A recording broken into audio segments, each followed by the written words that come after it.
Hannah, this is take 453.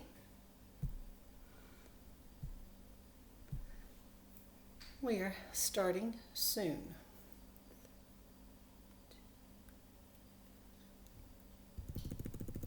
Hi, I am Charity Daniels. I'm a realtor with Keller Williams Realty Coastal Area Partners here in Savannah, Georgia.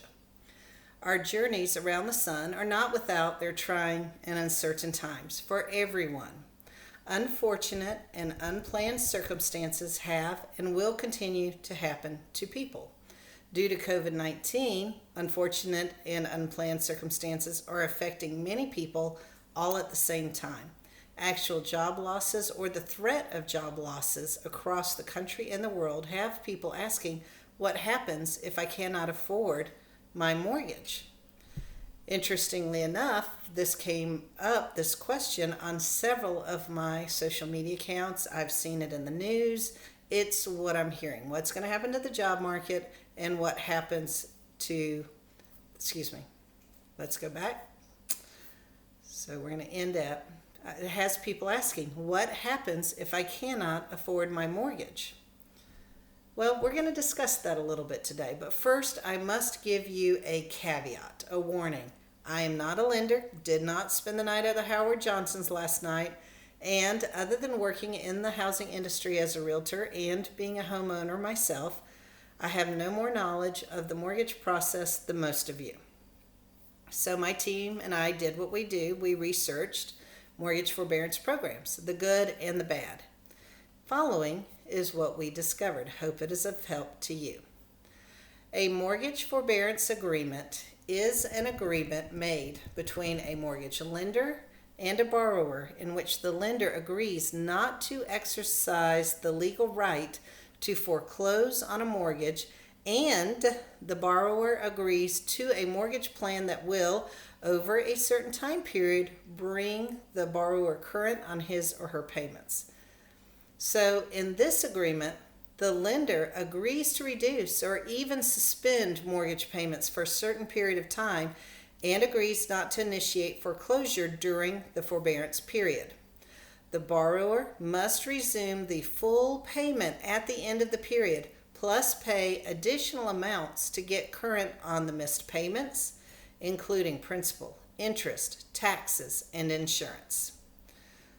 So the terms of the agreement vary amongst lenders or service providers and the situations of each borrower.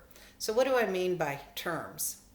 That's the length of the forbearance period allowed, the amount of payment required during the forbearance period, whether the lender will report the forbearance to credit bureaus, and how you'll repay the lender after the forbearance period ends. Is it a lump sum in 4 months, or will your mortgage be increased for a certain amount of time to help make up the missed payments? Those are the terms that you have to discuss with your mortgage servicer. So the mortgage forbearance agreement, it is not a long-term solution for borrowers. It is designed for borrowers who have temporary financial problems caused by unforeseen happenings such as temporary unemployment or health problems or something else that causes a disruption in your life. Borrowers with more fundamental financial problems must usually seek remedies other than a forbearance agreement. So what else do we know about the forbearance agreement? It allows a borrower to avoid foreclosure until his or her financial situation improves. Okay, let's look specifically with the coronavirus. This outbreak has triggered forbearance help from Fannie Mae and Freddie Mac, all part of the CARES Act. So Fannie and Freddie released essentially identical sets of guidelines for borrowers and lenders about single-family mortgages. Number 1, homeowners adversely impacted by this emergency, these are in the words of Fannie Mae, may request mortgage assistance by contacting their mortgage servicer. Woohoo, that's also your lender. I'm using those terms interchangeably. Mortgage forbearance provided to reduce or suspend payments for up to 12 months.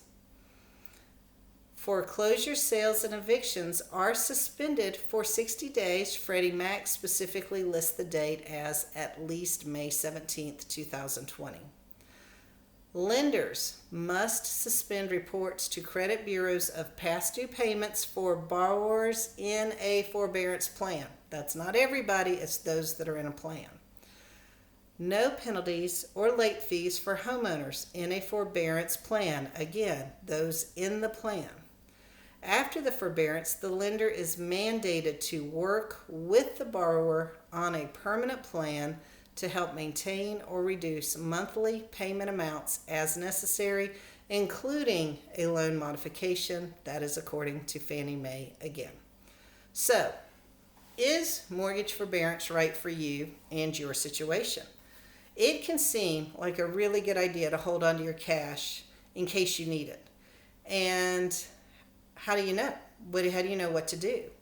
You have to do your research. Your situation is not just like your buddies. You have to ask the hard questions. So along with this video, we will post links to various websites that we found to be helpful. We hope they help you as well. Should you deem mortgage assistance necessary or you want more information, please pay attention to the following tips. There is a pattern to these. Number one, do not take advice from your fellow keyboard activist.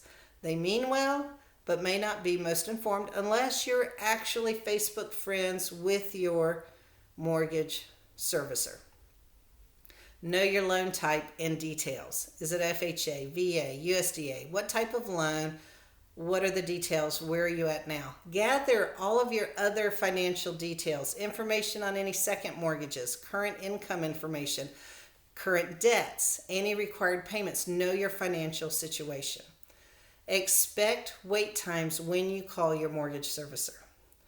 Do not skip a payment. Call your mortgage servicer first.